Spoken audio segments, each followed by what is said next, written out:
నమస్కారం అండి. So IT సెక్టర్స్కి వచ్చేటప్పటికి జాబ్స్ వస్తే ఒకప్పుడు అనుకునే వాళ్ళం అనమాట. వీళ్ళకి కాలేజెస్లో లారీస్ పంపించి లారీల్లో ఎక్కించుకొని వచ్చేవాళ్ళు ఫ్రెషర్స్ని అని. సో ఫ్రెష్ అంటే అంతమందిని హైర్ చేసేవాళ్ళు, థౌజండ్స్లో హైర్ చేసేవాళ్ళు. వెన్ ఇట్ ఈస్ ఇంపాక్టెడ్, ఇప్పుడు కోవిడ్తో కానీ లేకపోతే business different ways technologies changing అవుతున్నాయి, దానికి కానివ్వండి ఐటీ జాబ్స్ తక్కువ అవుతున్నమాట నిజమే.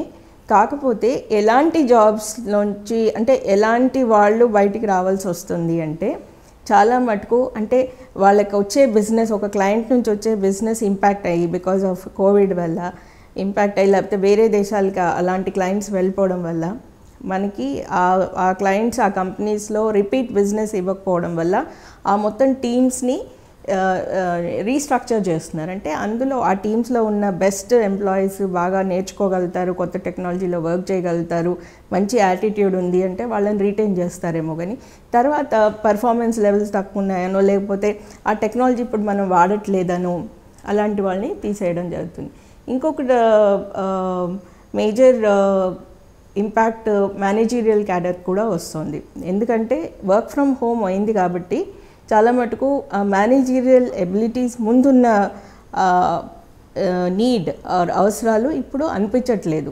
New managerial techniques, leadership techniques, తర్వాత ఈ న్యూ సినారియోలో ఎట్లా మేనేజ్ చేయాలి అనే స్మార్ట్నెస్ ఉండే managers probably they look for. Old systems కొంచెం తక్కువే అవసరాలు ఉన్నాయి కాబట్టి అలాంటి వాళ్ళు కూడా జాబ్స్ కోల్పోవడం జరుగుతుంది. బై అండ్ లార్జ్ ఎప్పుడైనా కానీ బిజినెస్లో వాళ్ళకి క్వార్టర్ ఆన్ క్వార్టర్ వచ్చే ప్రాఫిట్స్ కానివ్వండి, quarter on quarter business revenues కానీ దాన్ని బట్టి వాళ్ళు హెడ్ కౌంట్ని మెయింటైన్ చేస్తూ ఉంటారు. సో ఆ హెడ్ కౌంట్ మెయింటైన్ చేయాల్సినప్పుడు the first ones to get hit will be either just joint people అన్నా లేకపోతే హయ్యర్ సాలరీడ్ పీపుల్ అన్నా. So these are the two quadrants which generally get hit in a IT industry. తర్వాత ఇప్పుడు వచ్చిన Covid వల్ల work from home ఎక్కువ అయిపోయింది కాబట్టి చాలా మటుకు కొన్ని సపోర్ట్ సిస్టమ్స్లో వర్క్ చేసే జాబ్స్ పోయాయి. అంటే హౌస్ కీపింగ్ వాళ్ళు, సెక్యూరిటీ వాళ్ళు ఇప్పుడు అవసరం లేదు. తర్వాత ఫెసిలిటీస్ మేనేజ్మెంట్ ఇప్పుడు ఎక్కువ మటుకు ఐటీ రిలేటెడ్, ఇన్ఫ్రాస్ట్రక్చర్ రిలేటెడ్ డిపార్ట్మెంట్స్ని హై ఫోకస్ అయిపోయాయి. ఎందుకంటే వాళ్ళు మొత్తం ఇన్ఫ్రాస్ట్రక్చర్ రిలేటెడ్ అంటే ఐటీకి సంబంధించింది ఇప్పుడు సెక్యూరిటీ ఇష్యూస్ కానివ్వండి అలాంటివన్నీ హై ప్రయారిటీ అయిపోయేటప్పటికి వాళ్ళ jobs okay, but other administrative staff కానీ సపోర్ట్ సిస్టమ్, షేర్డ్ సర్వీసెస్ అంటాము, వాళ్ళ జాబ్స్ కూడా తక్కువైపోయాయి. తర్వాత థర్డ్ వచ్చేసి ఈ ఐటీ ఇండస్ట్రీ మీద డిపెండ్ అయ్యే కొన్ని జాబ్స్ అంటే for example transportation related, commute related అంటే క్యాబ్ సర్వీసెస్ కానీ తర్వాత బస్ సర్వీసెస్ అలాంటివి కూడా ఇప్పుడు లేవు బికాజ్ వర్క్ ఫ్రమ్ హోమ్ కాబట్టి. సో వీళ్ళందరూ చాలా ఎఫెక్ట్ అయ్యారు బికాజ్ ఆఫ్ ద పాండమిక్. తర్వాత వచ్చేసి high skilled and low skilled దాంట్లో కూడా చూస్తే high skilled are preferred, high learners are preferred and low skilled are either preferred in small numbers are not preferred. And third option ఇంకొకటి మనం ఇంకా చాలా ఎక్కువగా మనకు కనబడట్లేదు కానీ అవుతోంది ఏంటంటే the jobs have been looked at only by specialization. అంటే స్పెషలైజేషన్ ఉన్న వాళ్ళకి ఆ జాబ్స్ ఇస్తారు, ఆ టైం వరకే ఉంటుంది అనమాట. అంటే it's like the employment contracts, employment agreements కూడా ఎలా ఉంటాయంటే ఈ ప్రాజెక్ట్కి ఈ టైం వరకు మీరు అవసరం ఉంటుంది, ఈ ప్రాజెక్ట్కి ఇంత టైం వరకే మీకు ఈ వర్క్ ఇవ్వబడుతుంది. అండ్ దీస్ ఆర్ గెటింగ్ ఇలాంటి short term jobs, high skill జాబ్స్కి ఎక్కువ పేమెంట్ కూడా వస్తుంది. సో ద న్యూ ట్రెండ్ ఏంటంటే just hire when you need. ఇంతకుముందులాగా వాళ్ళని అంటే తీసేసుకొని ఫ్రెషర్స్ తీసుకొని బాగా ట్రైనింగ్ చేసి టెక్నాలజీస్, డిఫరెంట్ టెక్నాలజీస్ ఎక్స్పోజర్ ఇచ్చి తర్వాత ప్రాజెక్ట్స్లో పెట్టడం అది తక్కువ అవుతుంది. So the trending is change in the way you are engaging your employees. అంటే మీ ఎంప్లాయీస్ని మీరు ఎలా ఎంగేజ్ చేస్తున్నారు వర్క్ వైజ్ కానీ otherwise to stick to the company, అలాంటివి చేంజెస్ వస్తున్నాయి ఇప్పుడు. తర్వాత లాట్ ఆఫ్ అంటే కొన్ని జాబ్స్ ఎలా ఉన్నాయంటే ఆర్టిఫిషియల్ ఇంటెలిజెన్స్ ఈ టెక్నాలజీస్ అప్గ్రేడ్ అయ్యి ఇలాంటి న్యూ టెక్నాలజీస్ వచ్చేసి ఆ జాబ్స్కి రెలవెన్స్ పోతుంది. అంటే ఆ జాబ్కి ముందున్న ఒక మనిషి వచ్చి కూర్చొని చేసి వాళ్ళ మైండ్తో ఆలోచించి చేసేది అంతా ఒక రకంగా ఆటోమేషన్లో వెళ్ళిపోతుంది కాబట్టి ఆ జాబ్స్ కూడా తక్కువ అవుతున్నాయి. ఇంకొకటి ఆటోమేషన్లో కూడా ఇంతకుముందు కాంటాక్ట్ ఉండేది. ఆటోమేషన్ అంటే ఇప్పుడు ఫర్ ఎగ్జాంపుల్ బ్యాంకింగ్ సర్వీస్లో వాళ్ళు ఆటోమేషన్ యూజ్ చేసిన ఒక పర్సన్ టు పర్సన్ ఇంటరాక్షన్స్ ఎక్కడో ఒక దగ్గర జరిగేవి. ఇప్పుడు అవి కూడా తక్కువ అవుతున్నాయి. అంటే కాంటాక్ట్లెస్ ఆటోమేషన్ వస్తుంది. అంటే టెక్నాలజీ ఇంప్రూవ్ అయినా కొద్దీ ఎంతవరకు మనిషిని రీప్లేస్ చేయాలో అంతవరకు రీప్లేస్మెంట్ అవుతుంది. సో చాలా మటుకు మనకి జాబ్స్ పోతున్నాయి అనే బాధ కంటే ఐ థింక్ మనం ఎలా చూడాలంటే కొత్త జాబ్స్ ఎలా క్రియేట్ చేయాలి, కొత్త వర్క్స్ ఎలా తీసుకోవాలి అండ్ కొంచెం ఎంటర్‌ప్రెన్యూరియల్ మైండ్ సెట్ కూడా ఉండాలి దీంట్లో. అంటే మనం ఇప్పుడు చూస్తున్న చిన్న చిన్న ప్రాబ్లమ్స్లోంచి సొల్యూషన్ మైండెడ్గా ఒక న్యూ టెక్నాలజీ రావచ్చు, ఒక న్యూ బిజినెస్ కూడా రావచ్చు. లేదా ఇంకా ఫ్యూచర్లో మనకి ఏం అవసరం ఉంటుంది అని ఆలోచిస్తే అలాంటివి మనం ఇప్పుడు తయారు చేయొచ్చా అని కూడా ఆలోచించి ఫ్యూచరిస్టిక్ స్కిల్స్ కూడా తీసుకురావచ్చు. అంటే మనం ప్రిడిక్ట్ చేస్తున్నాం అనమాట.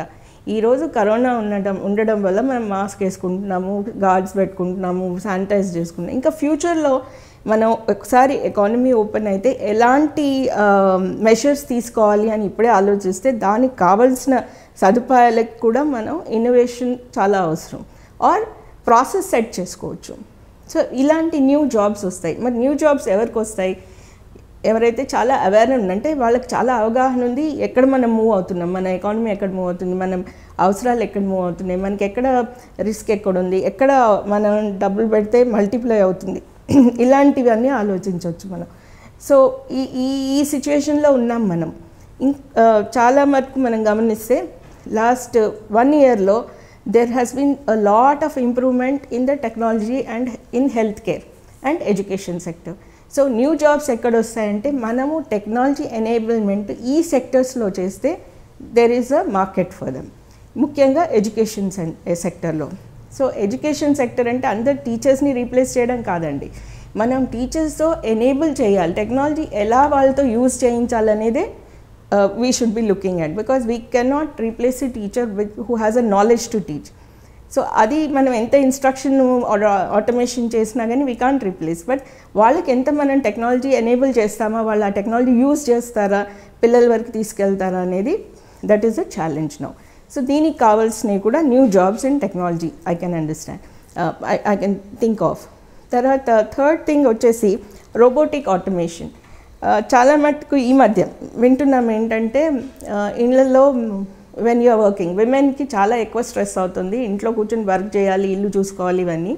So there are some people are thinking దీన్ని ఎట్లా ఆటోమేషన్ చేయాలి, మనం హోమ్ ఆటోమేషన్ కూడా ఇప్పుడు నీడ్ అయిపోయింది అనమాట. సో నేను అదేంటి వాషింగ్ మెషిన్ పెట్టుకున్నాను, డిష్ వాషర్ పెట్టుకున్నాను, తర్వాత బట్ ఒక మేడ్ని రీప్లేస్ చేయలేకపోతున్నాను, మళ్ళీ మేడ్ రావాల్సి వస్తుంది నాకు ఇంటికి, ఎలా నేను రీప్లేస్ చేయగలుగుతాను. సో ఆ ఆటోమేషన్ కూడా ఇప్పుడు థింకింగ్ లెవెల్లో ఉంది, కానీ very soon we might see, అంటే దగ్గరలో ఉంది అది, మనకు అలాంటి గ్యాడ్జెట్స్ చూడవచ్చు మనం. సో ఇదంతా ఎందుకు అవుతుంది, నీడ్ ఉంది కాబట్టి అండ్ ఆటోమేషన్లో టెక్నాలజీని అంటే టెక్నాలజీ ఆటోమేషన్ యూజ్ చేస్తున్నాం కాబట్టి. సో ఇలాంటివి కూడా వస్తాయి. తర్వాత agricultural field, we can't stop agriculture, అది కంటిన్యూస్గా అవుతూ ఉండాలి. దాంట్లో ఎన్నో ఛాలెంజెస్ ఉన్నాయి, ఈకో పొలిటికల్ ఛాలెంజెస్ కూడా ఉన్నాయి. But when it comes to technology, ఈ అగ్రికల్చరల్ టూల్స్ దాన్ని చాలా ఇంప్రూవ్మెంట్ చేయొచ్చు. ఇప్పుడు దానిపైన దృష్టి ఉంది. దృష్టి ఎందుకు వచ్చింది అంటే టెక్నాలజీ అవసరం అనిపించింది, టెక్నాలజీ ఇక్కడ యూజ్ చేస్తే బెటర్, ఎప్పటి నుంచో ఉంది అవసరం, బట్ ఇప్పుడు టైం దొరికిందనమాట అవన్నీ టూల్స్నన్నీ రీడిఫైన్ చేసి ఆటోమేట్ చేసి ఎంత మటుకు మనం అగ్రికల్చరలిస్ట్ లైఫ్ని బెటర్ చేయడము, తర్వాత టెక్నాలజీని యూజ్ చేసి ఫాస్ట్ ప్రొడక్షన్ లేకపోతే to gain more yield from the crop.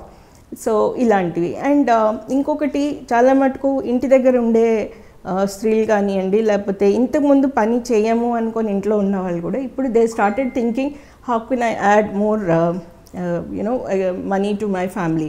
So ఈ అన్సర్టనిటీస్లో everybody has to think like an entrepreneur. So నాకు ఈ స్కిల్ ఉంది, ఈ స్కిల్తో నేను ఇది చేయొచ్చు, ఇది చేస్తే నాకు I can bring money to my home. So ఇలాంటి ఆలోచనలు కూడా చాలా వస్తున్నాయి. తర్వాత చాలా ఇంపాక్ట్ అయిన సెక్టర్స్ ట్రావెల్, ట్రాన్స్పోర్టేషన్ అండ్ దీనివల్ల ఆయిల్ అండ్ గ్యాస్. సో మనకి ఇప్పుడు కమ్యూట్ తక్కువైంది. But of course Covid lockdowns lift చేస్తే మనకి ఏదో రిమార్కబుల్గా చేంజ్ అవుతుందని నేను అనుకోను. ఎందుకంటే ఆల్రెడీ మనకు 4 నెలల నుంచి ఈ పరిస్థితుల్లో ఉన్నాం కాబట్టి కొంచెం కాషియస్గా ఉంటాం. బస్ ఎక్కాలన్నా, ట్రైన్ ఎక్కాలన్నా అవసరం అయితేనే మనం వెళ్తాము అని అనుకుంటున్నాను. సో దీనివల్ల ఏమైందంటే ట్రాన్స్పోర్టేషన్ తక్కువై అక్కడుండే టెక్నాలజీ కానీ అక్కడుండే వర్కర్స్ కానీ ఇవన్నీ కూడా కొంచెం తక్కువగా యూజ్ అవుతున్నాయి. సో ఇది కూడా ఇంపాక్ట్ అయింది మనకి. సో దీనివల్ల మనకి కొన్ని ఇండస్ట్రీస్లో చాలా ఇంపాక్ట్ అయింది, లైక్ హోటల్స్, టూరిజం. సో ఒకప్పుడు మనం పిల్గ్రిమేజ్కి చాలా ముందుగానే ప్లాన్ చేసుకొని వెళ్ళిపోయేవాళ్ళం. ఇప్పుడు వి కాంట్ ఈవెన్ థింక్ అంత దూరం వెళ్ళాలా, వెళ్తే ఏంటి, అక్కడ రాణిస్తారో లేదో, అక్కడ ఏమి ఉంటాయి, ఇప్పుడు బిట్వీన్ ఒక స్టేట్ నుంచి ఇంకో స్టేట్కి వెళ్ళాలని. సో ఇవన్నీ ఇంపాక్ట్ అవుతున్నాయి because of some industries getting affected. కాకపోతే కొన్ని ఇండస్ట్రీస్ మోర్ దెన్ వాళ్ళ అసలు ఈ ఇయర్ ఇంత మనం బిజినెస్ చేస్తాము అని అనుకోని వాళ్ళు ఆ ఇండస్ట్రీలో ఉన్నారు కాబట్టి బాగా బిజినెస్ చేస్తున్నారు. Like health care and banking and finance of course కంటిన్యూస్గా ఉంటుంది. అండ్ ఎసెన్షియల్ రీటైల్ అంటే మనకి ఇంటి దగ్గరికి వచ్చి రీటైల్ మనం కామర్స్ ద్వారా ఆర్డర్ చేస్తే మన ఇంటికి వచ్చి ఇచ్చేది, అది ఎక్కువ అవుతుంది.